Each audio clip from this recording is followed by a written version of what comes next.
Hello, and happy Martin Luther King Jr. Day. I'm Barbara Whye, the Vice President of Inclusion and Diversity at Apple, and I'm so happy to join Dr. Bernice King in conversation today about her work at the King Center, as well as listening in on her lifelong commitment to advancing the legacy of her parents, Dr. Martin Luther King Jr. and Coretta Scott King. Hello, Dr. King. Hi, Barb. Excited to join you today. Absolutely. So great to have you here. But before we start, I did want to share with the audience a little bit about your important work. Dr. King is a global thought leader, strategist, and peace advocate. She's currently the CEO of the Martin Luther King Jr. Center for Nonviolent Social Change. The King Center, as we fondly know it, was founded by her mom, Coretta Scott King. Under her leadership, the center has implemented numerous initiatives reaching over 500,000 people around the world. This includes the beloved Community Leadership Academy, Students with King Nonviolence 365 education and training that we will be discussing today. Dr. King, the first federal King holiday was commemorated in 1986. Tell us a bit about what does this holiday mean to you and your family? And more importantly, how would you like for us to commemorate this holiday? So I have to start with who I call the architect of the King legacy. That is my mom, because she is the person who really put her heart and soul into establishing my father's legacy and ensuring that it would be institutionalized in our nation. And so it was because of her desire to ensure that future generations had access to and knowledge of the work that they did, what went behind the social change and how it could be effective in generations to come, that she felt a holiday was important. And so for her and for the rest of our family, it was a kind of like more than a happy and a joyful moment. It was a very exciting moment because it now afforded us an opportunity to really hone in on the work of my father and its meaning to this nation. And so as the holiday was passed, just to give a little bit of background, in 1983, when it was passed, signed into law, a year later, because of some of my mother's experience in working with other legislation, she realized that there needed to be something to undergird and support the holiday so that it wouldn't be all over the place. Mm-hmm. So she went back to Congress to get federal legislation to establish the Martin Luther King Jr. Federal Holiday Commission. That enabled her, under her leadership, to bring together representatives from all 50 states to create more uniformity around the holiday. And that's why to this day, all across the nation in many states and cities, you see celebrations and commemorations that kind of, I won't say mimic each other, but are kind of similar to each other in terms of what takes place. Also, as a part of that lasted about 10 years. Mm-hmm. As that sunsetted, then there was this whole thrust to say, okay, what can we do to kind of keep everything connected and glued together? And so it started being focused on a day on, not a day off. That's where all of the community service started coming into play. So everywhere that there's a King holiday, more than likely, if it's not on the actual day, the weekend that leads to it, there's usually some kind of community service, community outreach that people do in honor of my father and his work and legacy. So, Dr. King, the theme for this King holiday is "It Starts With Me," shifting priorities to create the beloved community. Can you tell us a bit more about this theme and what this theme means to you? Well, if I had to summarize the beloved community, because the word love is in it, it really is a community that acts out of the what we call unconditional love. Love becomes the driver, it becomes the motivator for our language, it becomes the motivator for our engagement, for our policy making. And out of love, we know, comes compassion. Out of love comes respect and value. Out of love comes kindness. Out of love does come toughness. We talk about a tough love. Out of love comes correction, because Daddy said that justice at its best is love correcting everything that stands against love. In the beloved community, love becomes the driver. It becomes and reconciliation is the engine. And you are ensuring that there is a just and equitable coexistence in a beloved community. And there's no room for, I don't want to say no room, but you work towards eliminating those threats and injustices that undermine humanity, whether you're talking about discrimination or bigotry or hate. You work towards eliminating those things. You don't eliminate people. I want to make that clear, because oftentimes, we draw these lines in the sand. And I love what our recent mayor in Atlanta said when he gave his acceptance speech at the night that he won. He said, I'm an engineer. I don't draw lines. I draw circles. I draw triangles. Right. And I thought that was so brilliant, because that's all we've been doing for years. And so in the beloved community, we draw circles. We make sure everybody is a part of it, regardless of the differences. But we work on overcoming those differences through the philosophy and methodology of nonviolence as taught by my father, and further advanced by my mom. And conflict is an inevitable part of beloved. People think the beloved community is some utopia where, we're all getting along, and there's no conflict. In my father's teachings, there's a thing called positive and negative peace. Negative peace is where you kind of quash the conflict, you kind of, quiet down what's happening, you stop the tension. That's negative peace. Right. Positive peace is when, what Daddy said, true peace is not merely the absence of tension, but it is the presence of justice. So that means you have to take it a step further to ensure that there are just and fair circumstances and that there's equity. So that's what the beloved community encompasses. I think it's such a powerful theme. Its meaning is truly transferable across organizations and is how we implement inclusion and diversity work at Apple.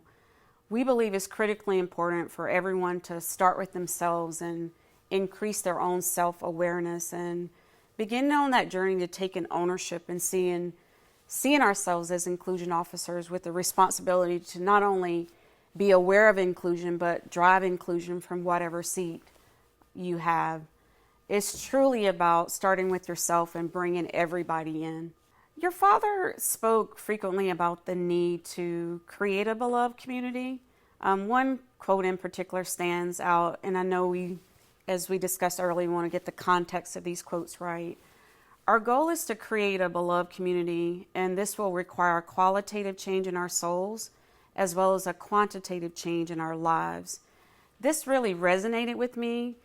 What did your father mean, particularly around the qualitative and the quantitative aspect of this quote? I'm going to refer back to his book, Where Do We Go From Here? I talk about that book a lot. It's like the social justice Bible for me. And it's really a blueprint for where we must go as a world. He mentioned something in there when he was addressing the issue of racism. And he essentially said that the ultimate solution to racism is when people obey the unenforceable. There are no laws there to tell you what to do. You do it because in your heart, it's the right thing to do. There's a part of you that's been elevated to the place where you do understand and value the dignity and worth of every human being past their acts. It doesn't mean you dismiss acts, but you have to start with that value. You understand and appreciate and accept that we are interconnected and interrelated. And you want the best and you want the outcome to be for the good of all.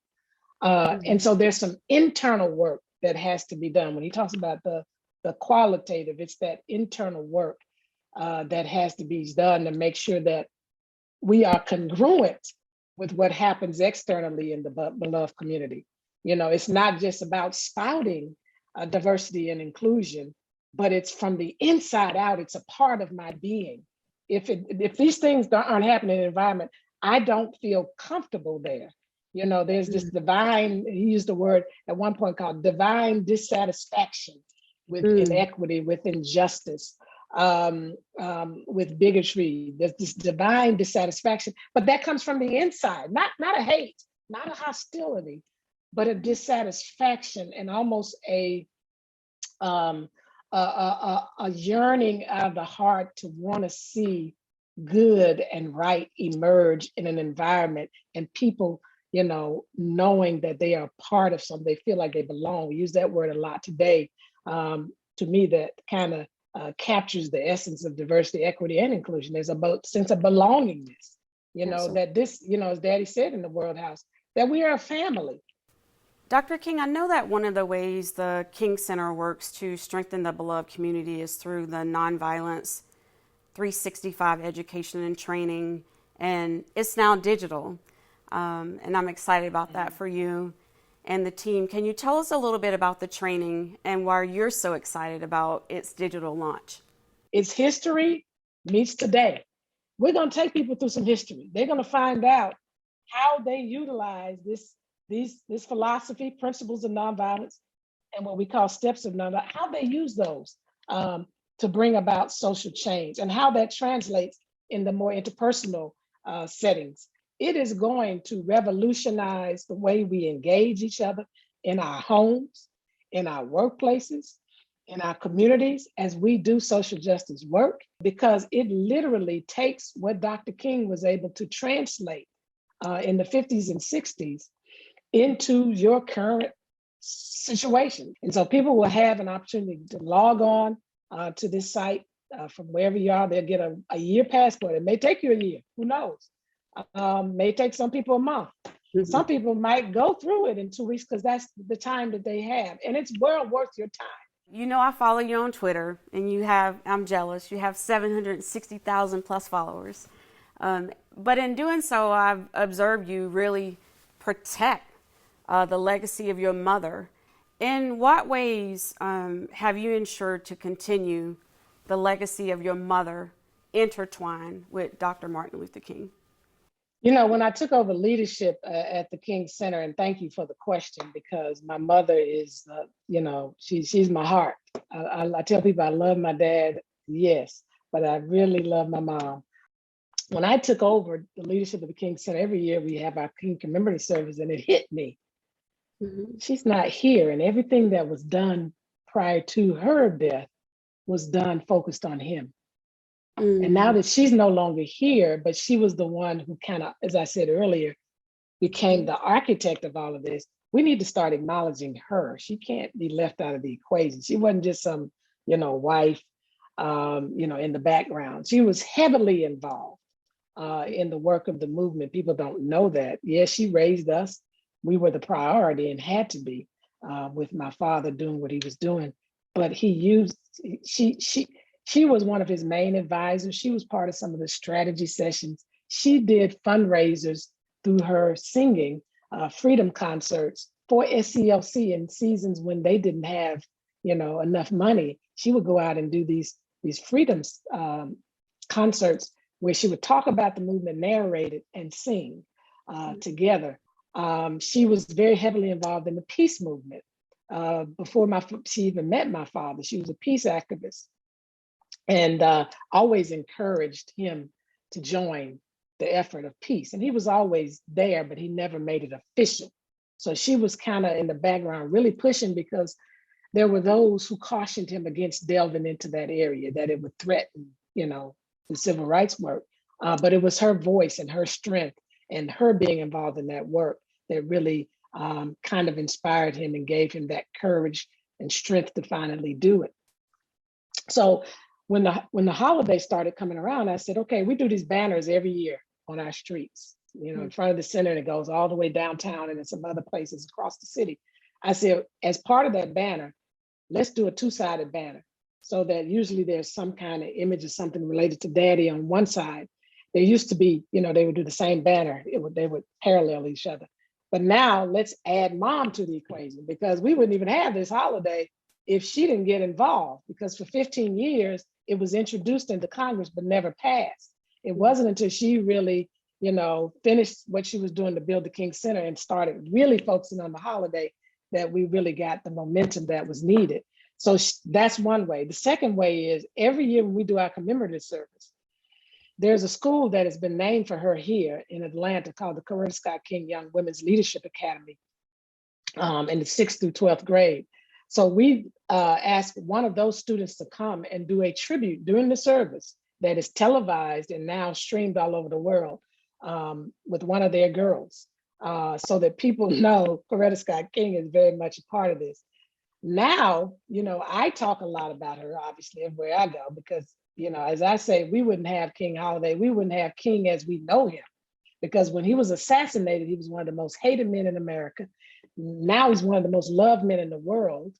And that didn't just automatically happen because he was a great orator. He was a powerful, transformative servant leader, and all the other things, accolades we lay upon him. It's because Coretta Scott King, who was a true partner with him in the trenches, continued the work and insisted that we have to figure out, how to not just memorialize him, where you just come visit him, at a final resting place, which we do have at the King Center, both my parents side by side, but we're an active institution. So she built this archive that I talked about earlier. Now, then we have all these programmatic thrusts. And so as that architect, now we are in the beginning stages of doing more. Absolutely. I really appreciate your reflections on your mom, and she's so and has been instrumental to all of Dr. King's work. And thank you for reflecting on how just intertwined and really she's the wind beneath his wings, so to speak. So sometimes she was the wings. And she was the wings too, yeah. For me, another thing that I picked up on following you on Twitter is not only your intentionality around making sure that your mother's voice is heard and that she's a part of this legacy, but then also I notice you are intentional about using the word commemorate versus celebrate. Right. How are you seeing those different? Usually celebration is confined to something that has been accomplished, and you want to, pause for a moment and yay, we're glad. And you lose sight of the fact in celebration, especially in the world of freedom work or social justice work, or work to, as we say, create a just, humane, equitable, peaceful world. We have to always remember that there's still more to do. Mm-hmm. So we stop to pause to commemorate, acknowledge, which does have some of a celebratory feel, but it's not confined to that. It's recognizing that there's an homage here, but out of the homage, what else are they speaking to us, or what else do we need to complete, finish, continue related to these individuals? We all have a part to play in building the world we want and addressing injustices in our organization, community, and world. For people that want to be actively involved and are interested in commemorating the legacy of your parents today, what actions would you recommend that we take? Educate, advocate, and activate as a part of the King holiday every year, because there's still so much we can learn about Dr. King, and so that we understand the context of which he said things. So educate is so important. Even educate about the issues that he cared about, the triple evils of poverty, racism, and militarism. Secondly, advocate. I mean, we all know that there are things that are important to us, that we're passionate about, that we're concerned about. Become a voice for it, a voice for change in the area of injustice and area of inequity, our lives begin to end the day we remain silent about the things that matter. So don't be silent. Be an advocate. Be an advocate for something in this world that affects people. And then finally, activate. Activate. There's a lot of things that people are doing physically in communities across this nation and even across the world. So activate yourself with organizations and entities that are working on the issues that are important to you, and more importantly, the issues that are important to all of us to create a just, humane, equitable, and peaceful world, which we call the beloved community. Thank you so much for talking with me today. I really enjoyed our conversation. I truly wish you and your team at the King Center a happy Martin Luther King holiday and continued success in your future endeavors and a safe and wonderful new year. I encourage everyone to participate in a day of service in honor of Dr. King.